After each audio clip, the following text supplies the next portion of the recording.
Seeing that Paracelsus has more friends than we suspected. Due to the nature of the subject this evening, it will be necessary to consider this discussion and the one next week as two parts of a single theme. Actually, at this point, we enter into phases of the Paracelsian doctrine, which cannot be advanced rapidly. There are so many particular and peculiar meanings to the terms which he uses that it is absolutely necessary to build a certain amount of background.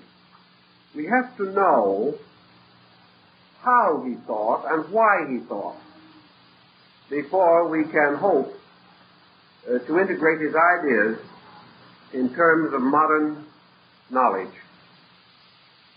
We mentioned earlier that Paracelsus traveled extensively, gaining a great deal of his knowledge from so-called primitive sources, from uneducated, simple people who had long practiced the most rudimentary policies and theories of therapy.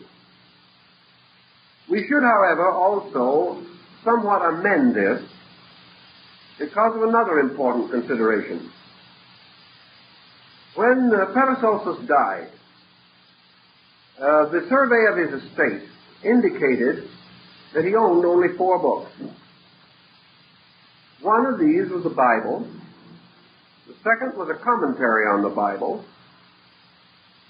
The third was a collection of early sermons. And the fourth was a handwritten manuscript on medicine. This was his total collection.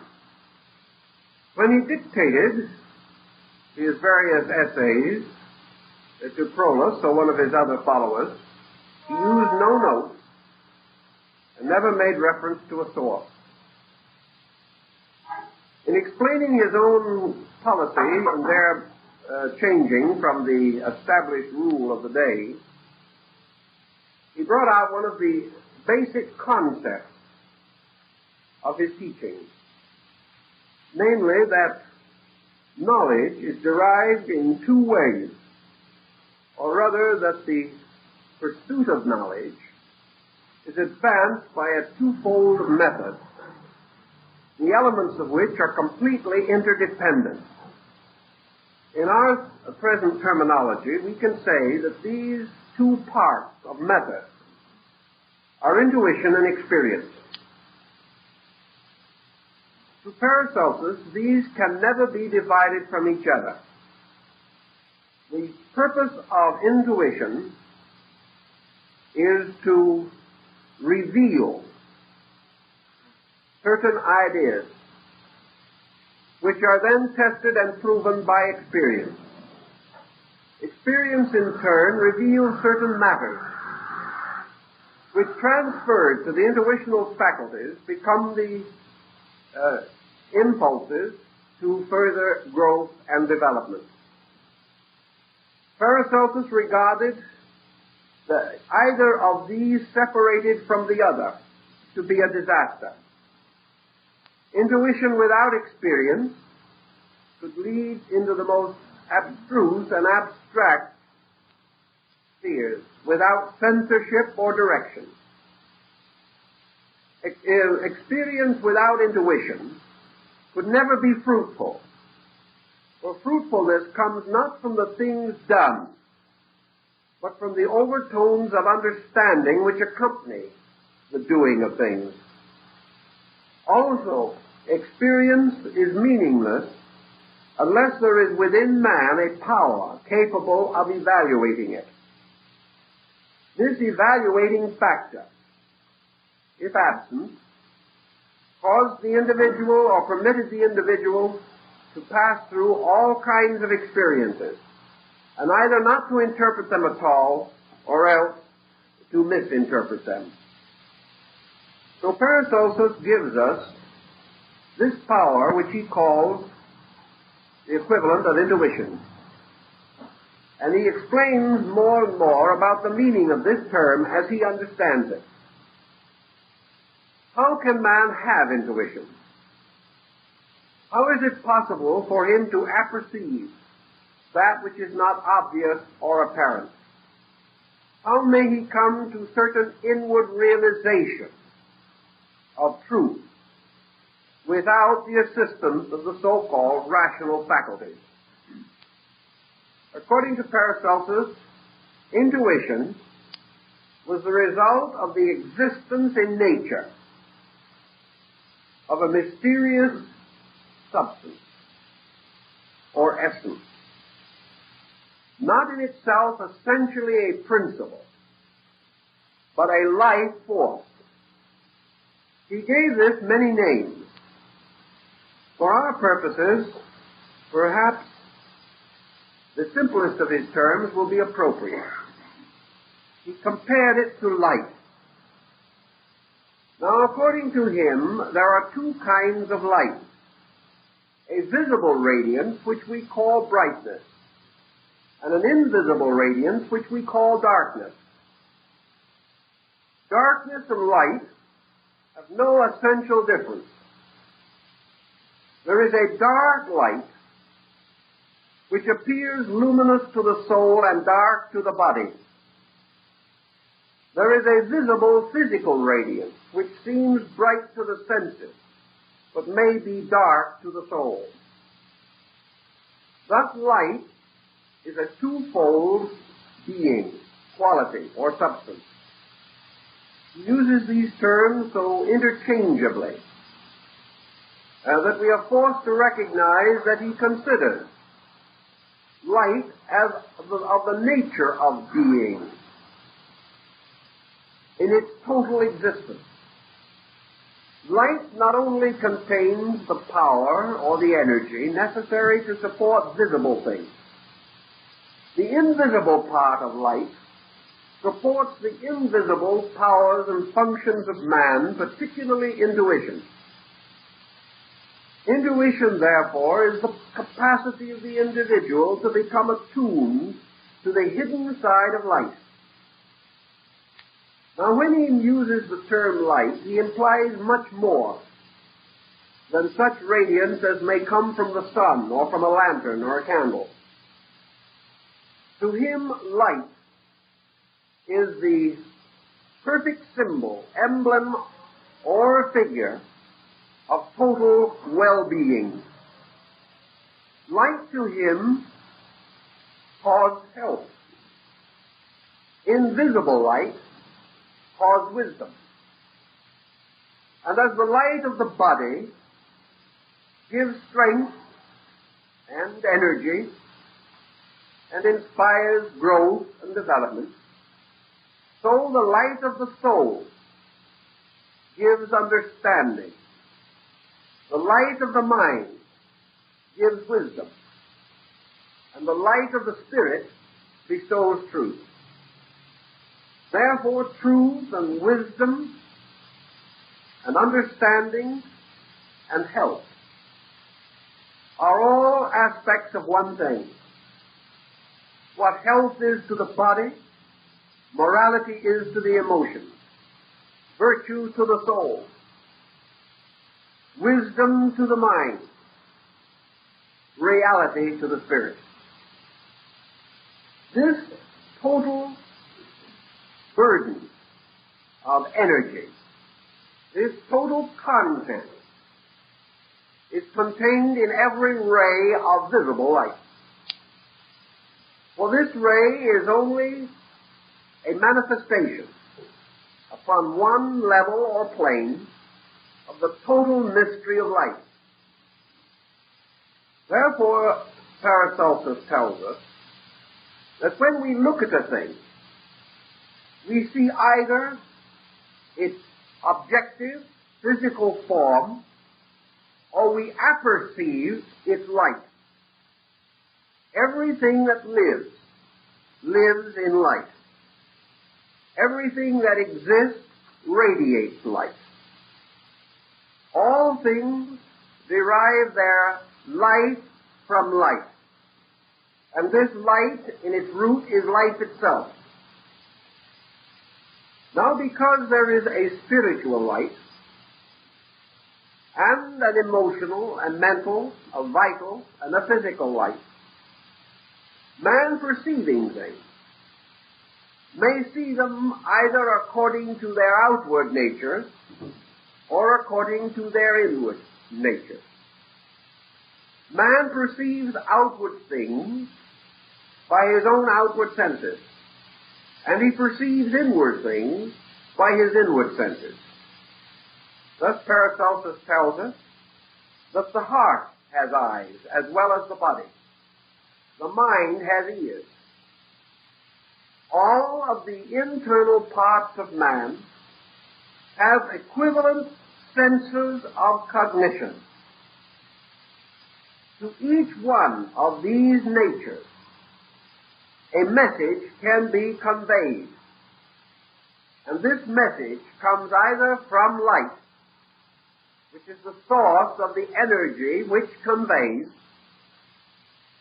or the message can come from the works of light upon any level or plane.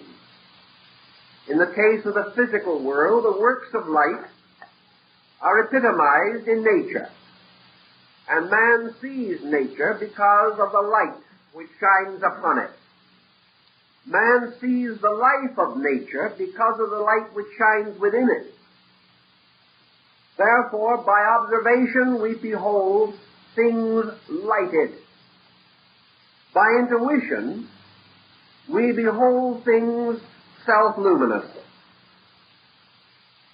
We behold, therefore, intuitively, the true inner light of all creatures. And outwardly, we see only the reflection of light upon creatures, by which they are visible to our sight. And the same is true in general of all the sensory perceptions, inasmuch as all perceptions, not the eyes alone, depend upon light. In this he might differ from the moderns, but when we understand his meaning of light as containing the total impact of life upon creation, he is dealing with an energy or a principle beyond what we generally think of today. Perhaps in a way, this Paracelsian concept of light corresponds with the mana of the natives of the Polynesian group, a mysterious spiritual nourishment, a universal sustaining power. And this again would correspond with the Iroquois Indian term orenda. Orenda is the light in things, flowing out and causing us to apperceive qualities not immediately available to sensory analysis. Thus we can see the shape of things, their colors, their numbers, and their arrangements by the reflected light of nature. But we perceive the qualities of things, their goodness, their beauty, their integrity, and we sense a certain affinity or an antipathy because of our own intuitive reaction to the radiant energy of these other things. Thus we come to know their appearances by visible light, their natures and substances by invisible light. This invisible light, of which the visible part is merely a shadow or reflection, arises in the invisible source of light in the solar system, which is the spiritual or original sun. Paracelsus, following the Neoplatonists and some other early mystics, was of the opinion that there were three suns in the solar system: one physical, one astral, or belonging to the psychic sphere, and one spiritual. And these three suns bestow the light of the world according to their own nature. As Paracelsus says, as the light of the physical sun warms and reveals the body, so the light of the psychic sun, or the astral sun, reveals and nourishes the structure of the soul. And the light of the spiritual, or root sun, nourishes and sustains the human spirit. These suns, therefore, become the basis of certain qualifications within light energy. Now we can carry this point one degree further, and we must. We learn, therefore, from him, from Paracelsus, that the universe in totality is suspended in an infinite extent of spiritual light. That all things that have an existence exist within this light, which permeates space, and mingling with the spiritual light of other suns and other cosmic centers, permeates all existence. This sea of eternal light is in substance and essence the luminous nature of God. And we can go back to the Pythagorean definition, which says that deity is an infinite being whose body is composed of the substance of light and whose soul is composed of the substance of truth. Truth, therefore, is a kind of light, for when it shines, another kind of darkness is dissipated. And truth is to the darkness of ignorance what the sun is to the darkness of night. There is also a spiritual sun which has to do with the divine nature of things. And the total energy of this sun is directed to the dissolution of the total illusion, which is mortality or materiality. Thus, the spiritual sun is forever dissipating the kind of darkness which we call death and mortality. The psychic sun is forever dissipating the darkness which we call ignorance. And the physical sun is forever dissipating the darkness which we call crystallization. And these, therefore, represent positive forces working upon negatives, or the depletion or deprivation of themselves. We again gain from the Neoplatonists a useful definition, which he, Paracelsus, made use of, namely that matter is the least degree of light. Darkness is the least degree of light. Truth is the least degree of ignorance. And reality is the least degree of illusion. All things are progressively departing from the source of light. And as they depart, they lose their immediate participation in the fullness of light. And all creatures differ due to their proximities to one of the three great centers of light: spiritual, psychical, material. Having thus a universe of total light, Paracelsus is confronted with one of the oldest dilemmas that there are. How does that which is eternally and inevitably unconditioned enter into a state of condition or separateness? How does it happen that one life, in itself a total existence, can therefore become differentiated into kinds of life? And why are these kinds of life in various associations, benevolent or not benevolent, with each other in the composition of created things? Paracelsus solved this problem by recourse to Gnosticism, a system or doctrine of emanation. He recognized that things in themselves, always alike, change their qualities by their relationships, although as individual or separate things they have no differences. Kepler brings this out in his astronomical theory, and it more or less comes to Paracelsus in the same way. For example, we have in the solar system a group of invariable factors, these factors being the planets. Now, Paracelsus had a certain affinity for the idea of astrologia as distinctive from astronomia. But we will in a moment try to explain his position on this also. First, however, we know that the planets composing the solar system, and believed by the ancients to exercise certain influence, never depart from the solar system.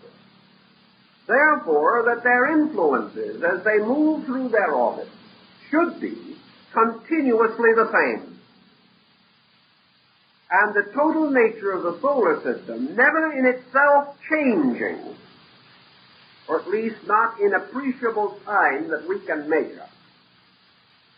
Whatever energies emanate from it and converge upon any part of it should be forever the same. But they are not. The reason why they are not the same is not that their qualities, natures, or bodies change, but because their relations to each other change. Therefore, out of the motions or mutations of these bodies, patterns are formed, resulting in degrees of balance and unbalance, and bringing these bodies into different associations with each other. A simple example, of course, is the phenomenon of the seasons on the earth. The earth may appear to pass through winter and summer while under the rays of the same sun. It is not that the sun actually departs. It is that the angle of its rays to the earth changes, in this way causing the seasons. Thus, the sun remains the same, the earth remains the same, but the climate changes due to relationship.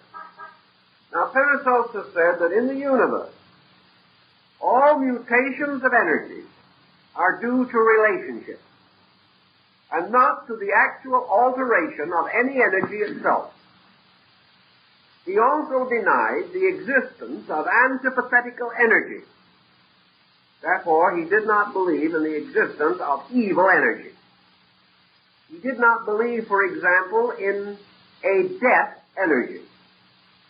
He did not believe in an evil power or a destructive force.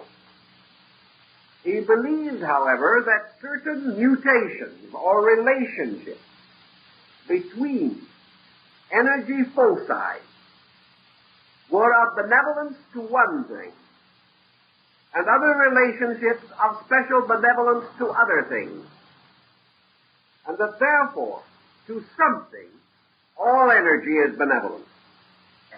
But because of the mutation in the energy field, no energy is equally benevolent to all things at all times. Thus we may have depletion of energy. And wherever there is depletion of energy, energy appears to become malefic. Not because it is evil, but because its requirement to the need of a particular organism is not met. At the same time, however, it may be performing a useful service to some other organism, even as while some of us are shivering in northern climates in winter, the southern hemisphere is having an excellent season. Thus, in all things, there are seasons. And in the motion of energy in relationship to a given body, such as the earth, there are both seasonal changes as we measure them by astronomy. There are psychic changes which we measure by psychic content, and which Plato refers to in his discussion of the great Platonic year as the seasons of fertility and sterility in nature. In this way, Paracelsus maintains the principle of essential good, and at the same time permits one universe, one power, one nature to assume various appearances, as these appearances may relate to the life and structures of creatures. In this same study, then, we now come upon this great problem of energy. We come upon the mysterious circumstance of man, who is, so to say, constantly immersed in light, even though at night he does not see it. Still his earth is bathed in some part thereof. This earth existing within a field of light, which is not denied by the alternation of day and night. He is also existing within a sea of psychic light, and also in a sea of spiritual light. And these energies constantly surround him, interpenetrate him at all times. Man can never be further from or nearer to any essential principle necessary to his survival. The only change or mutation which nature supports is that nature itself is more abundant in certain energies at certain times, and is deficient in these energies at certain other times. And Paracelsus, with the skill of observation, pointed out that such seasonal circumstances are noted by animals. Thus, for example, in certain climates, animals hibernate in those seasons when the necessities of existence are not available. Others, living in other parts of the world in more temperate climates, follow the example of the squirrel, who, recognizing intuitively or instinctively that it must prepare for a barren season, stores up its food in advance in order that it may not have deficiency. Paracelsus points out that nature, in relation to man, is not less provident than the squirrels, beavers, and birds. Therefore, that not only does man instinctively store up certain produce when necessary, in order to maintain his sustenance during non-productive seasons, he also possesses within himself reservoirs wherein he can store up psychic and spiritual energy against the great cyclic mutations of nature. Thus man is able to exist for some time while energies are at their ebb. He is able to survive numerous mutations of the world because he has a structure somewhat reminiscent of a storage battery in which he can gather and conserve certain resources. And from the description which he gives us, it might be inferred that Paracelsus is referring in part at least to the endocrine chain within the body. That these glands, or rather their magnetic fields, are important as means of storing and regulating the distribution of energy. If, however, man depletes resources more rapidly, and this depletion occurs at times when the restorational energies are less available, he may find himself in a serious state of fatigue, exhaustion, or devitalization. Now we mentioned that he also uses certain common terms in a different way from that with which we are commonly acquainted. He uses the word anatomia, or anatomy. But he tells us that he is not referring to the structure of the human body. By anatomy, Paracelsus says he means the total constitution of man. And that anatomy, which does not include the study of the soul and the spirit, has no right to say that it deals with the construction of man. That anatomy is also the study of the invisible organs of the body and the invisible systems which are behind the visible or material structure. By physiologia, or physiology, he says he means the total function of man. Not merely the function of the material parts of the body, but the function of life through the body, the function of mind through the body, the function of consciousness in itself and through the faculties. By astronomia, Paracelsus tells us that he is not dealing primarily with the solar system as we know it, but that true astronomy is the study of the anatomy of the body of God. And that astronomy involves not only the whole physical nature of the solar system, but all of the invisible sources and principles from which the system is suspended, and without the reality and existence of which the solar system itself could not either exist or continue. By astrologia, in the same thinking, Paracelsus says he does not mean merely the interpretation of the effects of planets upon life. Rather, he means the psychology of universal energy. Paracelsus said he did not believe that any planet exercised a good or evil influence, but that in the compound of human beings, the psychic fields of energy could be sympathetic or antipathical, according to mutation, and that the planets merely reflected one power, and therefore only through their mutation could their effects seem good or bad. Phenomenally, they might appear to be so and might actually prove to be so. But this is not because they exist to produce good and evil in the world. They produce only their natural mutation. Now this brings us to the next point, which is a very interesting one.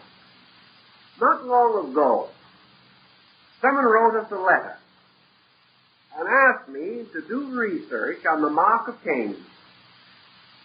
So, this might seem to be a very easy subject, because it was said that God placed a mark upon the forehead of Cain, that all men might know him. And later in the commentaries, the old mystical commentaries of the Jews, it was said that Lamech, who was blind, had his arrow guided by his small son. And they were hunting in the forest, and the lad guided his father's bow. And Lamech fired at a creature, and when he approached it, discovered that he had slain his ancestor Cain. And he knew it because there was a mark upon his forehead. Paracelsus gives us a curious, rather quaint, and not entirely undelightful interpretation of this mark of Cain, which incidentally our learned authorities have totally ignored. He says that the mark of Cain is the mark of sin, and that in the life of man the mark of Cain is disease. For wherever body is diseased, it is because some law has been broken. Therefore, in some way, the individual is a sinner. Paracelsus hastened to assure all his friends and himself that he did not expect perfection, nor was he going to condemn anyone who was sick. But he said in nature, sickness or disease is in some mysterious way a symbol of disobedience. It is a breaking away from reality. For disease is a falling out of adjustment between man and the universal life principle in which he exists. As long as he remains harmoniously adjusted to this principle, he cannot be truly sick. Now, there are many causes which may cause him to depart from the ways of nature. Some of these, perhaps, come under the general heading of ignorance. He does not know better. He does not know enough to know all things. Another, perhaps, is superstition, by which he clings to false doctrine. Another is fear, in which he lacks the courage to face facts in an emergency. Perhaps still another is the pressure of conditions upon him, in which he voluntarily sacrifices his own well-being and his own integration in the service of something else, or someone else, or some cause greater than himself. Nature may reward him for his virtue, but it will punish him for his disobedience to the laws of physical nature. He can never do so many things well, or have such noble motives, that he will not have a stomachache if he eats the wrong thing. He may have reward for his virtue, but he will have a stomachache for his indiscretion, regardless of the motive. If, therefore, man possesses this intimate relationship to a universal substance, Paracelsus says man is not unique in this. That actually, all nature around man, wherever there is life, whether it is the animalcule in a drop of water, whether it is a mighty tree or a great animal, or a small herb hiding by the roadside, wherever there is life, there is a focal point of universal life-light energy. So Paracelsus pointed out that it is the duty of the physician to examine the constellations in the sky, the terrestrial constellations upon the earth, and the physiological constellations within man. He pointed out that the heavens inverted themselves upon the earth, and that for every star in the sky there was a flower in the meadow, and that for every ray that came out of space there was some kind of an integration on every level of structure. There would be a mineral integration, a vegetable integration, an animal integration, and a human integration. Paracelsus pointed out that the animal kingdom had a certain instinctive, intuitive apperception by which it was able to fulfill without knowing. He pointed out that the corporeal body of man is composed of a constellation of animals. That within the human being, within the human body, there are species of animals as numerous as any in the world.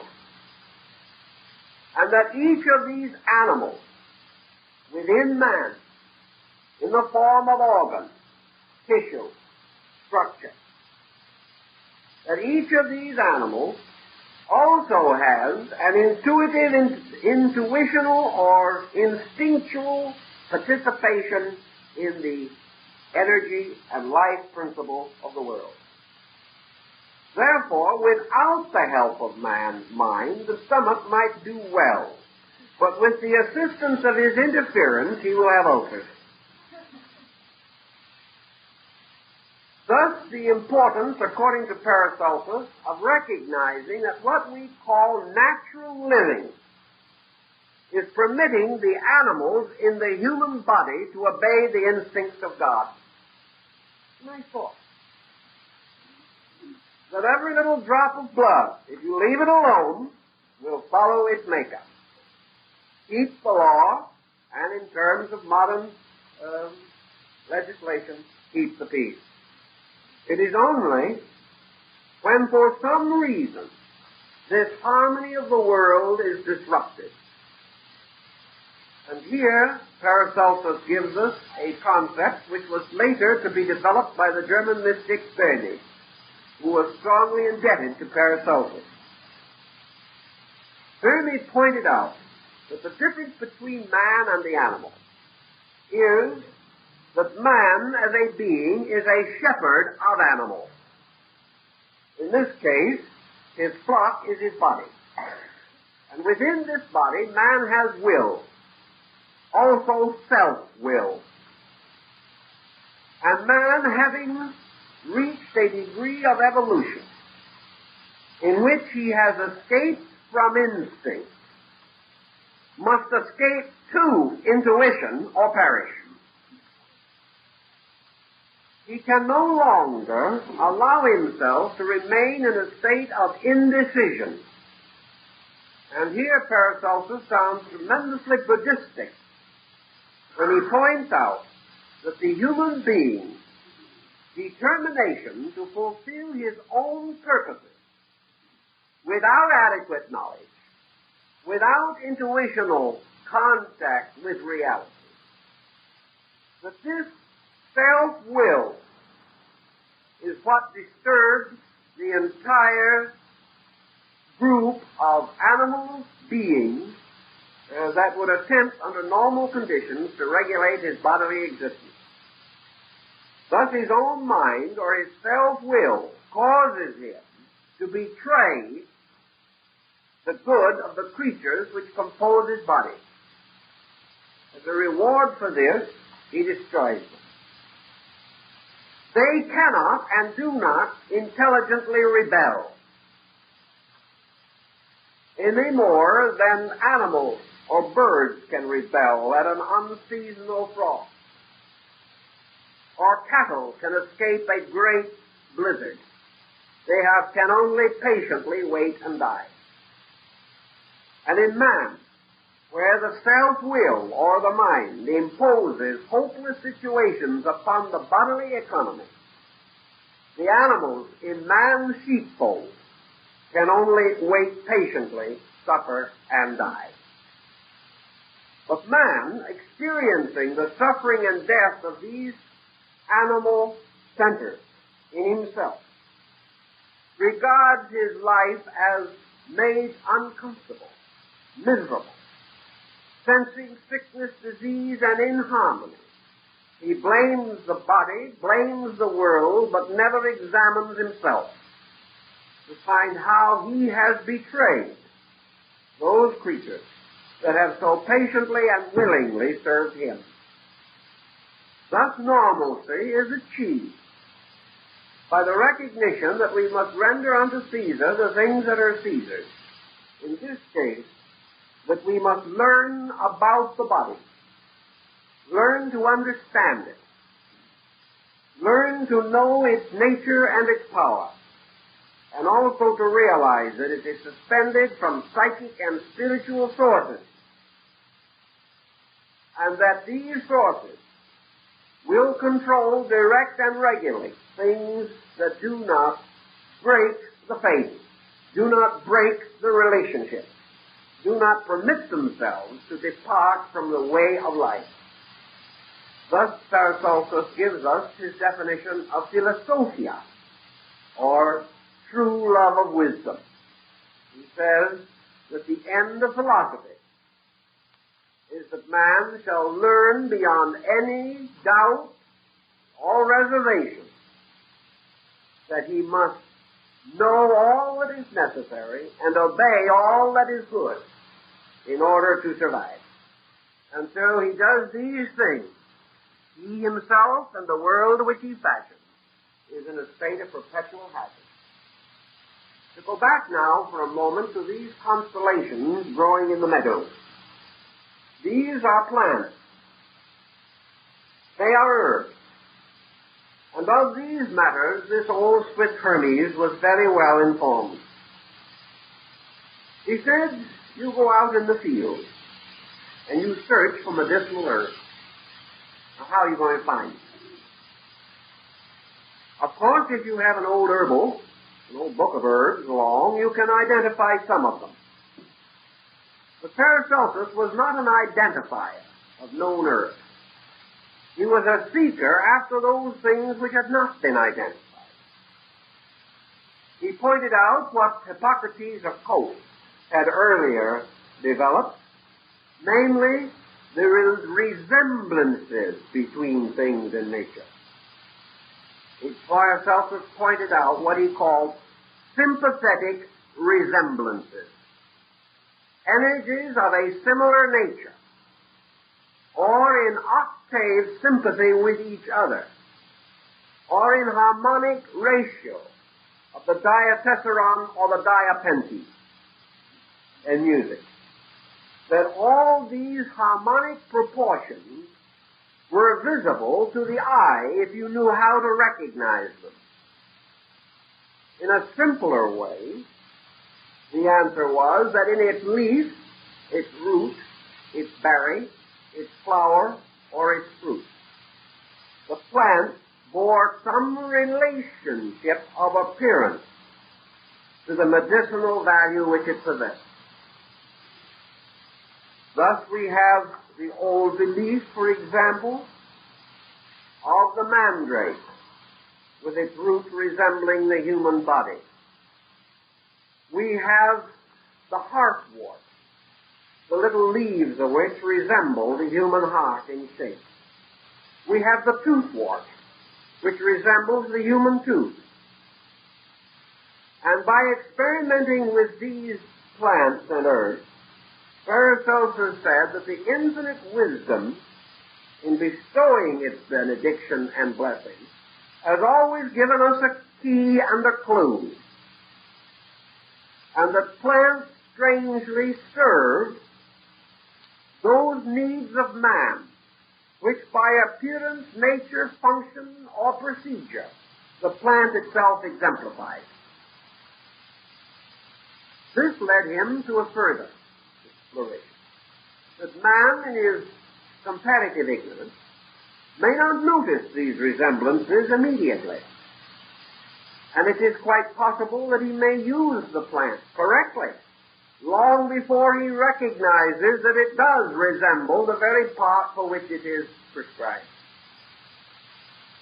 Therefore, von Hohenheim tells us, the only answer is for the physician to search within himself for the level of intuitive recognition by which he is able to apperceive the energy field of the plant. He may not see it, but he may still sense it. And in the sensing of it, the sensory impulses reaching the brain may take form and cause the individual to have what appears to be a visual experience of identification. Intuitively, man may see more than he can see with his eyes. And Paracelsus advises the physician to go down and sit in the meadow. Relax. With faith and prayer, without which no works are done, and simply open himself to the message of the plants of the field. If he does this, man will find them, and he will perceive them almost as stars in his own soul. And he will see the constellations, and he will observe how these little blossoms follow the motions of planets, how some open with the moon and others with the sun, and how each one has a sympathy to all things. Also, these plants derive their energy from the two great sources of energy in nature, the outward atmosphere and the earth beneath. The earth beneath, according to Paracelsius, well, not only was composed of the four elements, but was permeated by a peculiar energy derived, of course, from the qualification of total energy. This energy was captured in the earth by minerals and metals. And minerals are to the underworld what plants are to the surface of the earth. Therefore, there is not a constellation in the heavens for which there is a plant in the field, for which there is not also an element hidden dark within the earth itself. And Paracelsus discovered some of these secrets while he was working far underground in the mines of the Fugas. Here he learned things not only by observation, but from the miners, and from the contemplation of these mysteries. He observed also that plants took into themselves what he called the virtues of the earth. He found that grapes growing in land where there was gold in the soil would select that gold and draw it into the grapevine, so that if the stems of the grapes were burned, actual gold could be reclaimed. But another plant, growing only in the same region, and maybe only a few inches from the grapevine, if its stalks were burned, showed no gold. Therefore, there had to be some reason why the grape accepted gold, and another plant did not. Paracelsus declared that this was because of the sympathy of things. That the grape among the fruits of the vine held a relationship to the gold in the earth. That in turn, the gold and the grape had an affinity to the gold in the human body. And that this gold, in turn, had a particular sympathy for the human heart. And that going on further from the heart, that this same gold extended to the heart of both the planet and the solar system. So the gold and the grape and the heart and the lion and the earth and the sun were all bound together like tuning forks of the same pitch, each belonging in its own kingdom, but each sustained by the equivalent of a specialized energy field. Recent experiments have been made with the use of meteoric iron in the treatment of disease. And these have indicated that the Paracelsian concept of astronomical iron was not entirely without virtue. He also pointed out that it was the nature of all these bodies to draw to themselves out of space such elements as are necessary for their survival. He likewise made the statement that a mineral, while to our perception incapable of essential change, that minerals are born, grow, and decrease or age, and finally die. And he gave the example of the growth of gold, which has been known to increase itself 7 or 8 times without investment, merely in a tightly sealed vessel exposed to certain rays. The growth of this gold causes it to appear like a lichen or moss, and to cast off of itself tiny projections resembling blades of grass. Thus gold, when brought into contact with the growth element on its own plane, will expand and increase. Thus, the summary point of this particular approach is to the effect that all things in themselves act as catalysts, and that they are constantly drawing their nutrition from the tremendous potential fullness of what we might even term space itself. Paracelsus agrees very largely with Hindu philosophy, where he declared that the most unsuspected source of all things is space. That while we are busy with the objects floating in space and trying to explore them, we are gaining the lesser end, for it is what we term vacuum, emptiness, the total absence of any known material or physical element that is the total and complete density. What we call matter is a great degree of solidity. What we call space is an absolute degree of density.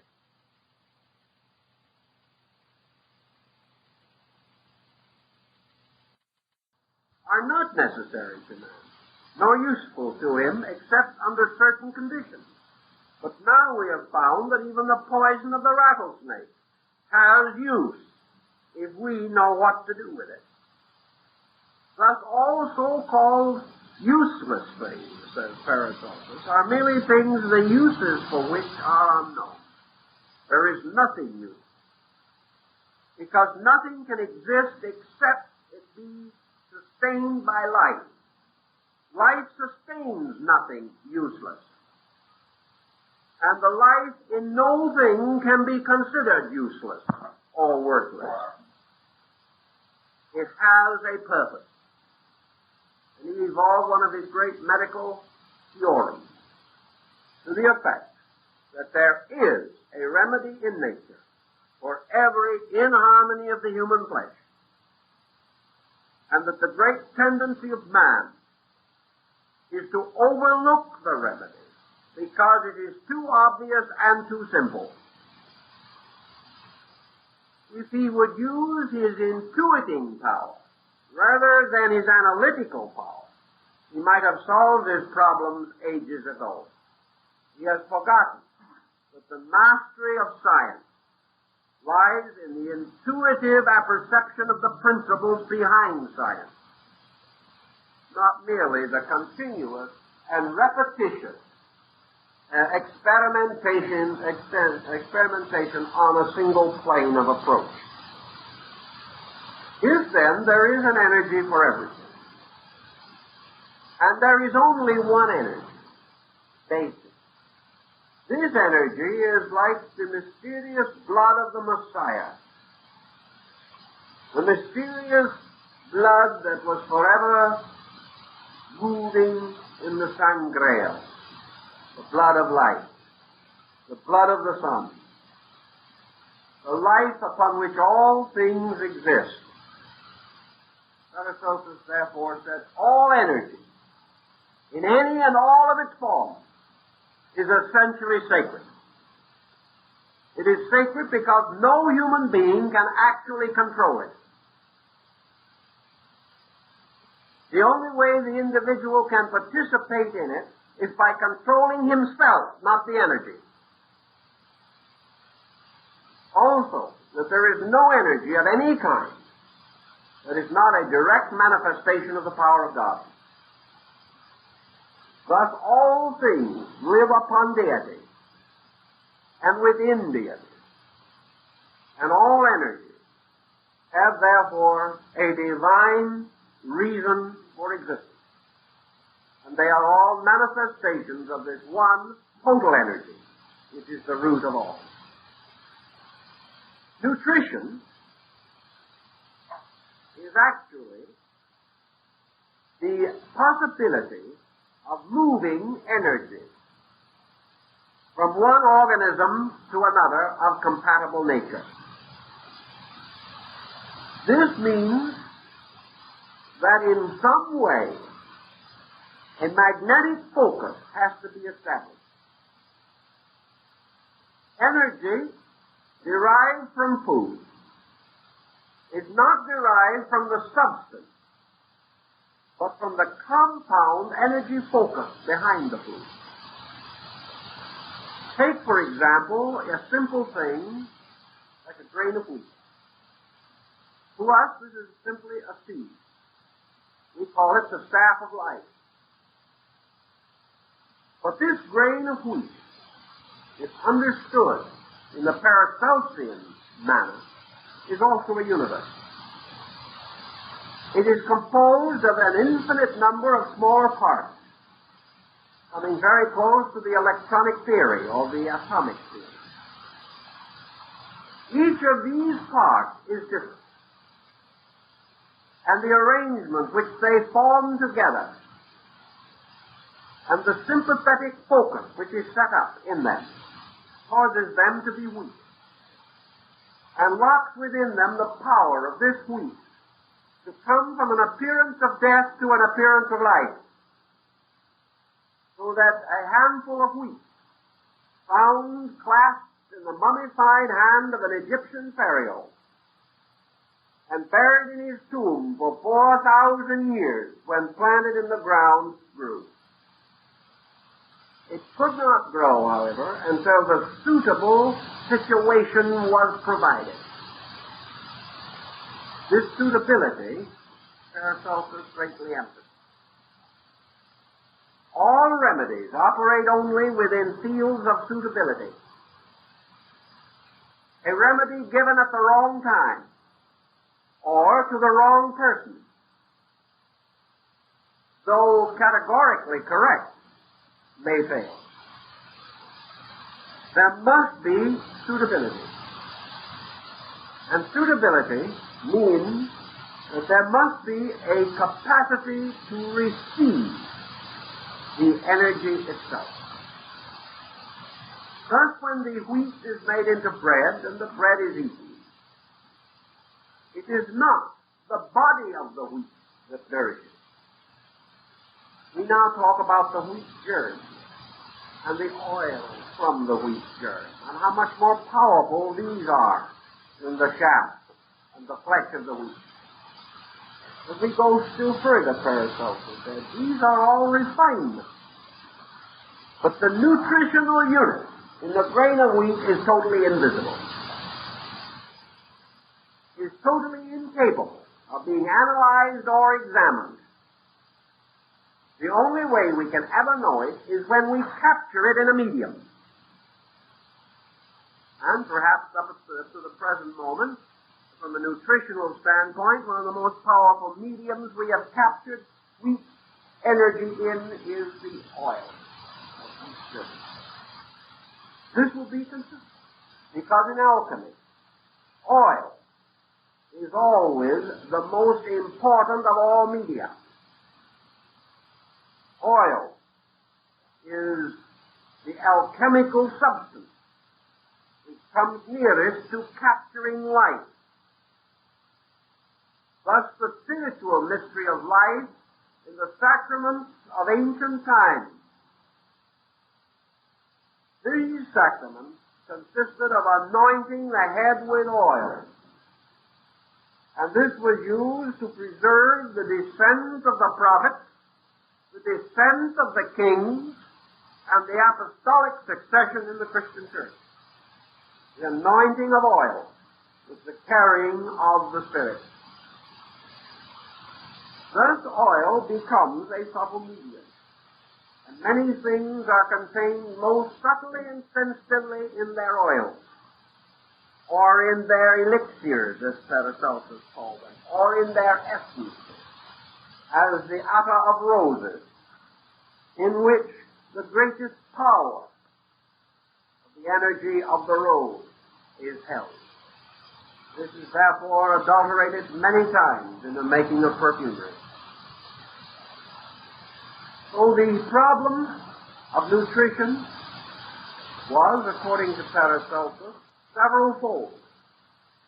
He was not, however, convinced that the separation of the energy unit from its formal structure was entirely suitable to man. He said, when you are feeding this mysterious sublimated substance, which has already passed through a great refinement or alchemical digestion, that certain energies are lost in this process. Therefore, if these energies are too subtle, there is no hay left for the horses. In your body, you have all these animals and plants. The plant requires good soil and fertilizer, which is supplied by one part of the grain. The animal requires another standard of nutrition, which is supplied by something else. And the inner life of man requires the essence, or the substance, in order to survive. It is therefore better to recognize that the body of the seed feeds the body. The soul of the seed feeds the soul. And the spirit of the seed feeds the energy spirit field of man. That's essential. All of these different levels of energy are normally released by digestion and distributed properly according to requirements. If we modify or change the elements before they are accepted into the body, some part of ourselves or our domesticated menagerie goes without. He would probably use this as one way of explaining the effect of adulterating food. That in process of adulteration, or in the process of various over-refinements of food products, there is danger to the system because of the destruction of the balance of the nutritional energy field of the food itself. Man, as a living being, lives upon life, not upon death. He lives not upon the flesh of animals, but upon an essence or an image. He lives not upon the poor, tired carcass of a carrot. He lives upon energy. And it is only to the degree that he is able to rescue energy that he is able to attain nutrition. These various food products also live by energy, which they derive from the earth and the air. Thus energy is like a great stream flowing forever in a circle, moving from one level to another and finally returning to the earth and the air, to be redistributed, like the stream of a mighty river flowing from the mountain to the sea, to be gathered up by the rains and cast back upon the mountains. All of these cycles he regarded as the secret of man's health program. Recognizing now that man, at this stage of his growth and of his development, living in a world of energy which he does not understand, and still suffering largely from devitality, must seek for the ways to rescue his health and to restore his energy field. Energy derived from food sets up poles in the body, which in turn draw more energy, like magnets. If, for example, therefore, you take a certain food which contains an minute particle of gold, you take this food into your system, and the energy field behind gold is strengthened as a polarity in your body. The moment this polarity is strengthened, all gold in atmospheric state, all energy which reacts to the vibratory power of the gold polarity, finds in you a receiving station and flows in upon you. Therefore, the maintenance of the chemical elements within the body, although many of these elements exist only in very minute quantity, the maintenance and balance of these poles, this maintenance ensures man's rapport with the total energy field around him. The depletion of a mineral polarity in the body will result in man refusing or rejecting or failing to take to himself the energy from space around him relating to this pole. If, therefore, the pole of iron is weakened in himself, he will not accept iron from light, from the sun ray, from the air he breathes, or from pure cosmic space.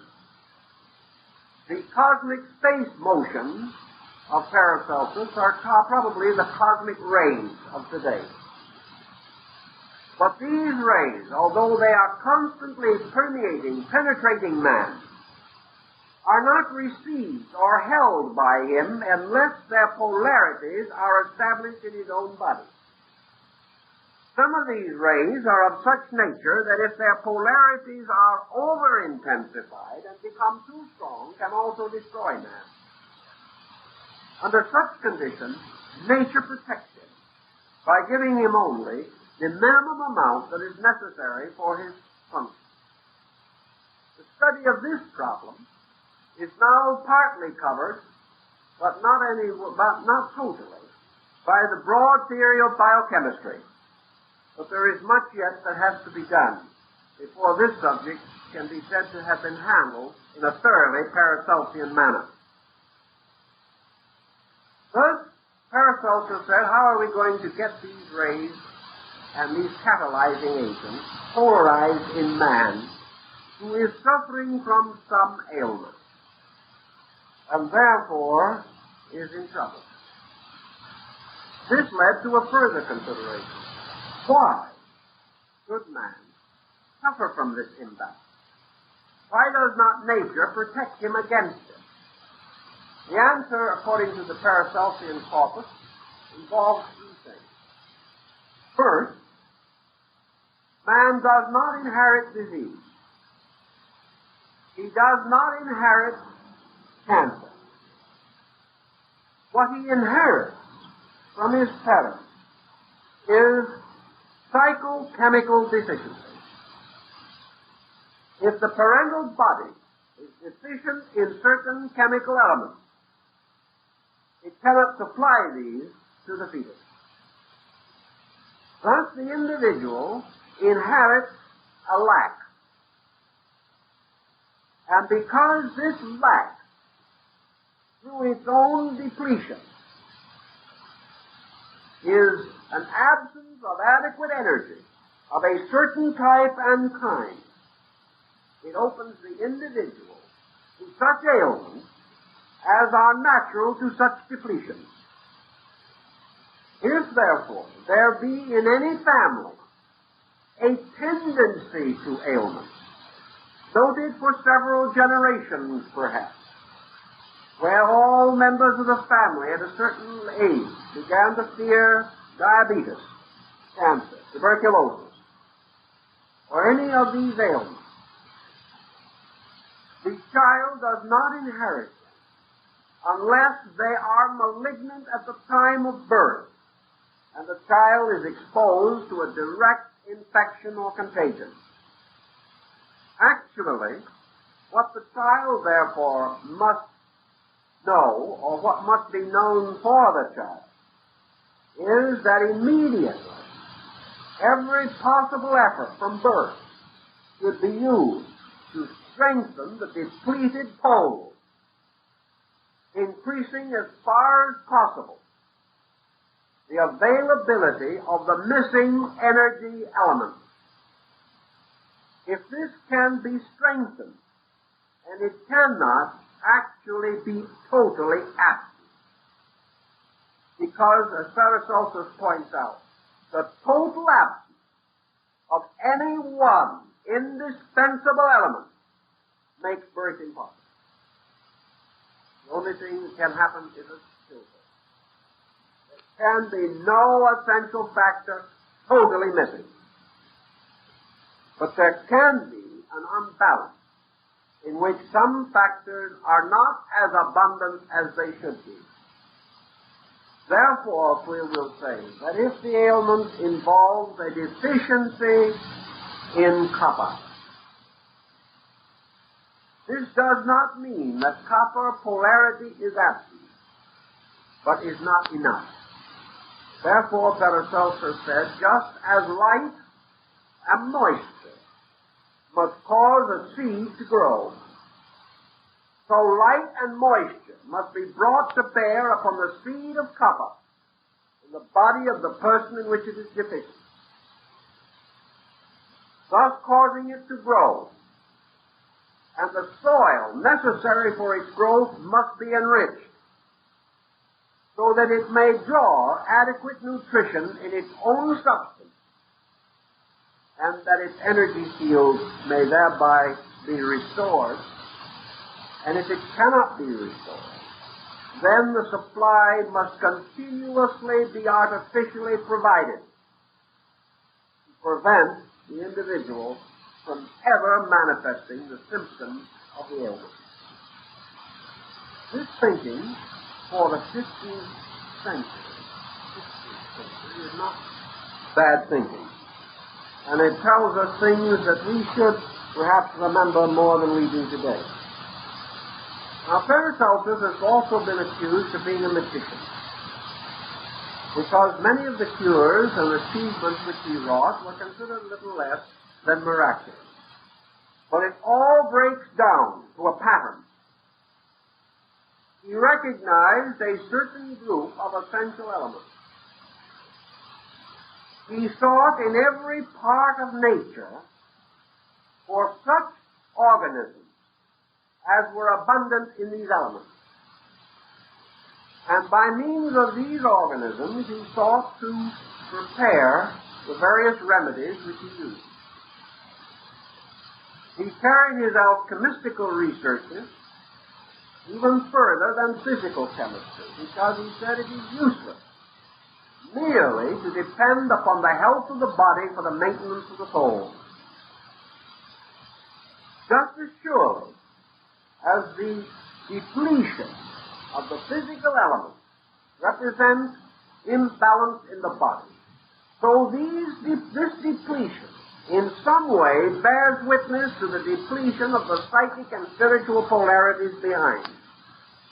These must also be built, restored, and corrected. For a chemical deficiency producing a certain ailment in the body will produce a certain emotional tension.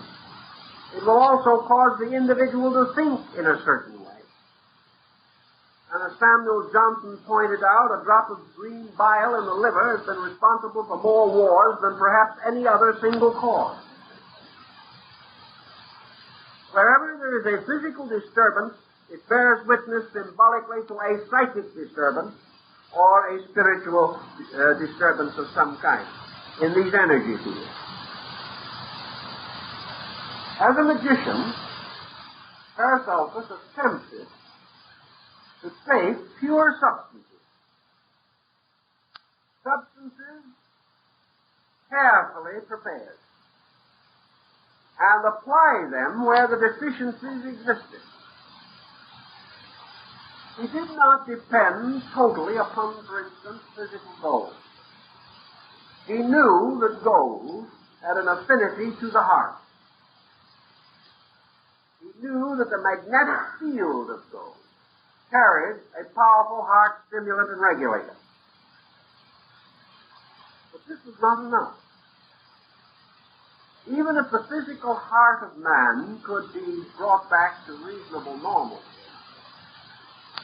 there were other things to be considered, namely the psychic field behind. For in most instances, these depletions run through an entire chain of vehicles, or through an entire group of processes. So Paracelsus said the next thing we must do is strengthen the gold. We must make the gold more versatile. Because actually, gold has a meaning to birds and plants. It has a meaning to the magnetic field of the earth. Pure gold brought in contact with various things may have various reactions. It may cause one thing to happen in a plant. It may be quite different in its effect upon a dandelion and a rosebush. Therefore, it is not enough that we deal with gold. If that was the answer, all we would have to do is associate ourselves with the 7 sacred metals and we would all be well. But like the mysterious ring of Gyges, this is not enough. The next problem, therefore, was to recognize that kind of gold which was essential to man, dividing this gold from the gold of nature. The next problem after that was to compound gold in itself. And to do this, it was necessary to capture within gold a group of magnetic formulas. Paracelsus did this by invoking the aid of planets. He used various planetary configurations at the time of melting and casting gold, declaring that under various seasons, at various altitudes, and in various localities, gold, while in a mutable state, took upon itself specialized attributes that were not always present. Having prepared these formulas, Paracelsus then went a step further into what is commonly called today Transcendental Magic. He pointed out the Egyptian belief that every symmetrical solid, that is, the geometrical forms which form symmetrical bodies, that each one of them had a therapeutic power. This therapy being the capturing of energy in line, that form and the design of form captured and held energy. Therefore, that a picture of an energy carried a certain reaction of that energy with it. Some years ago, I made a number of experiments with the Paracelsian concept of primary form, using sensitive electrical equipment to determine the radioactive result of energy form. We observed that a person looking at a cube measured a certain degree of energy. That when this same person looked at a sphere, the energy rate changed. This is the Pythagorean formula. That if the correct form can be produced or presented in nature, that the individual can be healed through the eyes. That order, mathematical sequence, proportion, design, color, arrangement, and sound, all can be equally therapeutic. The great art is to distinguish clearly which of these tones exaggerates and which minimizes the activity of energy fields on various levels. Paracelsus then took his gold, which he had carefully mutated. He then inscribed upon it a certain form, perhaps one of the symmetrical solids. He then also captured upon it a group of sounds through words, much as the mantrams of the East or the sacred syllables upon the petals of the Buddhist lotus. He held that not only were these figures, letters, designs, and sacred traces important because of their sound equivalence, but because the individual seeing letters thought words in his own mind.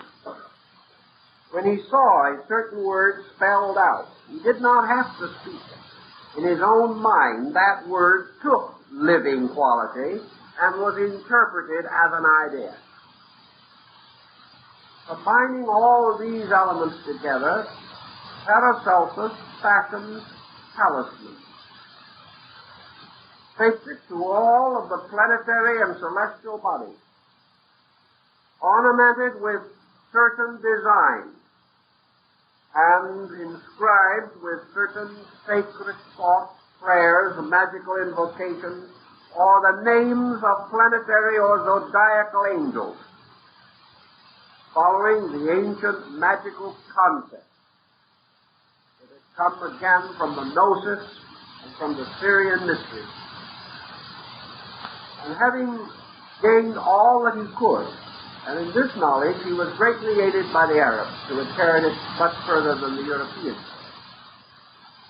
He then placed this carefully prepared talisman or medallion upon the body of the sufferer, in the area where the disturbance was, or where the pull of that disturbance could reasonably be assumed to be, either over a nerve terminal or close as possible to some vital organ. He bound it there or held it there in various ways, declaring that this medallion, this talisman, this thing which was not different from a sacred relic of religion, essentially, having been duly and properly prepared according to an exact knowledge of universal procedure, this became a catalyzing agent, becoming powerfully radiant and capable of bestowing supporting energy to the part of the body involved. He left several manuscript works dictated to his disciples relating to this phase of his energy study. But we cannot follow him too far at this point because it is only a fraction of the tremendous amount of reflection that he bestowed. His second concept was equally interesting, namely that almost all of the talismanic devices, including the geometrical forms, the harmonic chords, and the musical modes which were used in ancient times in religion and therapy, but nearly all of these had a certain and powerful success because of their reaction upon the human mind. Therefore, he came to the conclusion early that one of your most powerful gathering powers and distributing media is the mind itself. But the physician, knowing how to direct his own mental energy, can, through conformity with the laws of structure, stimulate or vitalize magnetic fields. We must, however, understand thoroughly how to condition this energy, how to bring it into that kind of energy necessary to assist the patient with a particular ailment. Paracelsus did not believe in simply the good thought method. He believed in the scientific directing of a conscious formula, just exactly as specifically considered as a pharmaceutical formula. Just as the doctor gave a written prescription to be filled, that the physician with his mind devised the prescription and then directed it by mental energy to the patient. If the patient could and would respond, finding temporary assistance over a crisis or a critical situation. In this same development of energy, Paracelsus pointed out that there were two very important factors that had to do with energy. One of these factors was faith. He acknowledged primarily and immediately that much healing was faith healing. But he said, do not for one moment suppose that faith healing is not scientific.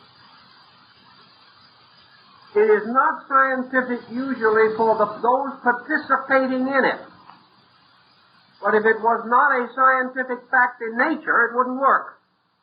In other words, it is a science that man has not discovered as a science. The miracle being the scientific fact unknown. Faith healing operates according to a distinct pattern of laws. The most important of these laws is that by means of faith, the individual becomes receptive. Faith, belief, these are equalizing and tranquilizing powers. Therefore, a little faith is as good as a sleeping tablet. A little faith is better than a tranquilizing drug. The purpose of the drug is simply to break tension. And the most simple and natural way that man, in his intuitive idealism, has discovered to achieve this end is through the simple fact of faith. Under faith, he ceases to fight. Under faith, he becomes patient. Under faith, he has a natural believing. And under faith also, he places himself psychologically in the care of something other than himself, which is his most important contribution. The moment he stops taking care of himself, he gets well. The reason being that he does not know how to take care of himself and hasn't the willpower to unfold a program and keep it. If, however, through faith he ceases disobeying, if through faith he no longer blocks the psychic field through tension and pressure, he becomes open and available to remedy of all kinds. Paracelsius said, when you take a medicine, the first duty of the medication, or the first need of the medication, is that it shall overcome the disposition of the patient. The man takes the pills and don't believe a word of it, but I'll take it anyway. You have to get over the disposition of the patient. Or you have to get past the indiscretions which his disposition are causing and thereby interfering with his health. So between the medication and the ailment is always the disposition of the patient. If through faith this disposition can be brought into a certain natural sanctity, a gentle and devout attitude, the medication, whatever it may be, can be more effective. And also, the resistance of the body to the active principles of the magnetic field will be reduced. As most ailments begin primarily in tension, anything that will help to remove tension is therapeutic. Paracelsus also tells us the importance of prayer. He tells us, scientifically speaking, that prayer produces very much the same result as faith, except that faith is a receptive believing, whereas prayer is a more positive or objective statement of conviction. Prayer is associated with a positive, internal, intuitional visualization of principles.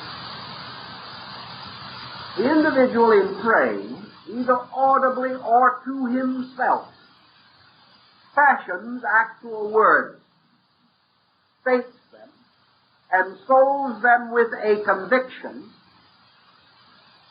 and in that way performs a simple, intimate, personal, religious action. It is obvious that the human mind is so constituted that it cannot hold several ideas simultaneously with the same intensity. The prayerful attitude, the prayer formula, the visualization in word and symbol of a strong belief, these set up vibrations which adjust to and associate with the magnetic field.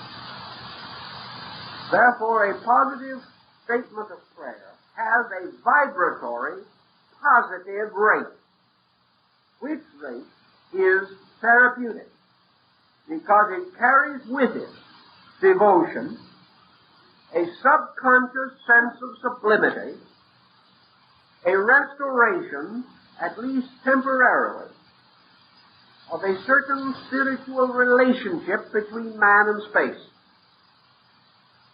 These factors set up motion. They set up reaction in the magnetic field. So by our thoughts, by our words, by our deeds, as Paracelsian tells us, we achieve virtue. And virtue now for the body is a state of health.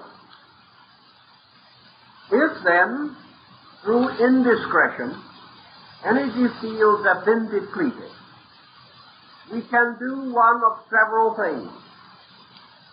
We can either do as the animal does by instinct. We may simply relax back into adjustment. And if we can succeed in doing this, we will probably find almost immediate assistance. It was intended primarily and eternally, as Paracelsus clearly states, that each human being is to be his own physician. The existence of the physician is a proof that man has not yet come into his own full birthright. Man becomes a physician for himself by keeping the law and by holding such attitudes as preserve the integrity of the magnetic field. The moment cross vibrations come in, we have a depletion of energy. Negative vibrations move in one direction and positive in the opposite. These clashing neutralize or destroy each other's effectiveness temporarily, and the structure is damaged.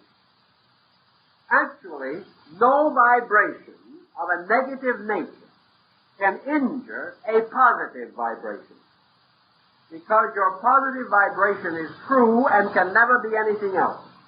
But the negative vibration set up in the compound constitution of man cuts him off from the positive vibration, thus leaves him incapable of responding to it, and therefore in a sickened or depleted state. This problem of sympathy, Paracelsus then carries through the various fields of therapy with which he is primarily concerned.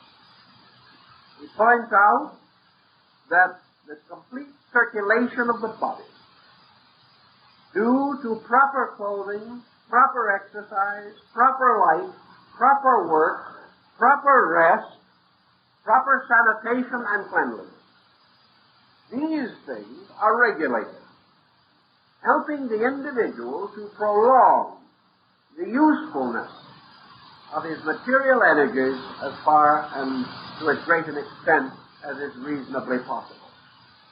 Therefore, to neglect or ignore these is the simplest and most common way of injuring oneself. The next is through false nutrition, the introduction into the body of material, the psychic poles of which draw energy of the wrong kind. Anything, therefore, that man sets up artificially as a polarity, and which represents something not suitable to his true nature, or, if suitable in very small quantities, is not suitable in larger quantities. If such false polarities are established, then the individual may rapidly come under pressure from the energy field, which may be habit-forming or may result in the destruction of his natural human integration. The next point of great danger, of course, is that whenever tension, pressure, or stress have a tendency to reduce function, they attack first of all the great abdominal area of the body. The individual usually, and except in comparatively rare cases, always dies first in the abdominal area. This means that it is through the disruption of the processes of assimilation and excretion that the backload of toxin is built up in the body. The abdominal aorta and the great abdominal plexi and ganglia are the ones that react almost immediately to tension and lock the entire process of assimilation and excretion. When this happens, and the condition is not corrected, the body is poisoned. And this means that gradually the energy fields are broken away from the body. These links between energy and matter are so polluted that the energy is no longer responsive to these polarities. The vibratory rates are lowered, and the body, gathering lower energy levels from its own lower rate of vibration, reduces its own function until finally it is no longer able to maintain itself. Thus, the problem of breaking tension and preventing obstruction. Wherever obstruction reaches to advanced a state, there is a corresponding local beginning of the process of death. This process of death is a localized disintegration. If this is permitted to go on, like the death of a finger and gangrene setting in, the whole body may ultimately be destroyed. Therefore, obstruction, anything which prevents the adequate flow of energy, must be watched with the greatest of care. This energy flow through the body is not by means of the physical nervous system, but by means of a vital etheric counterpart, which is called the vital vehicle. This vital counterpart carries within it the very tiny streams of energy.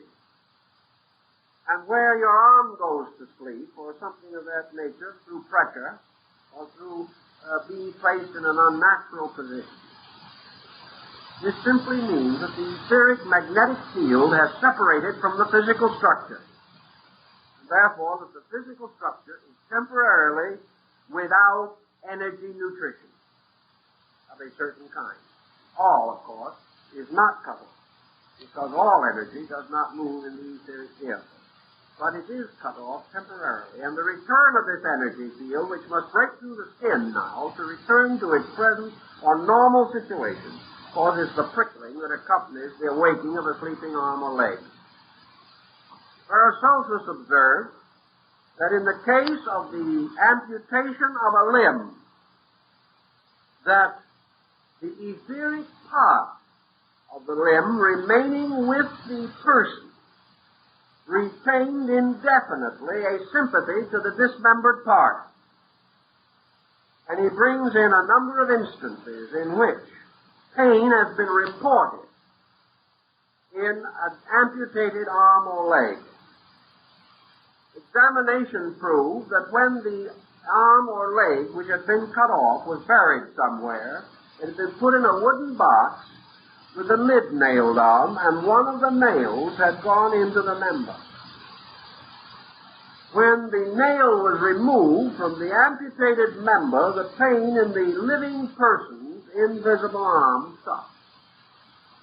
Among interesting examples of that, unless we regard it as totally superficial, is that exactly the same report is given to us by Lord Horatio Nelson, who said that he continued to feel pain in his own amputated arm for years. And on many occasions, when in the dark, had the complete feeling that he had the member.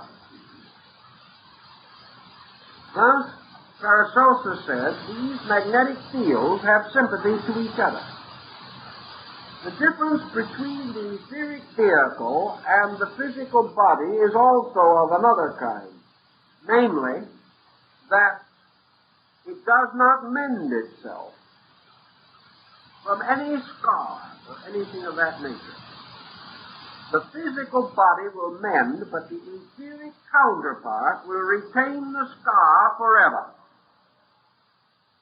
And all scars on the body are due to the scars in the etheric field. If, however, the scar is removed by plastic surgery, it is not removed from the etheric equivalent. And those possessing any extrasensory perception can continue to see the scar after it is no longer visible. Paracelsus also pointed out that sharp instruments can injure the etheric part, even though they do not touch the physical body at all. And this gave rise to the idea of Digby's weapon saw, that an instrument which has pierced the etheric field of a human being like a sword and wounded him, that this sword will carry from that time on something of magnetic sympathy with the person it struck. The steel will take on the magnetic pole. Thus metals and substances become exchange polarities for vital and energy sympathies. And from this great concept of these related sympathies and how they could be adjusted to serve man, and how the human being could develop an entirely new concept of therapy by the association of his own body with other substances, will be the continuance of our discussion of this sympathetic theory, which now enters into the field of the mumia, or the mysterious substances derived from the dead, which are used to maintain the life of the living. And for these phases and the next step of this subject, as I told you, we'll have to wait until next week.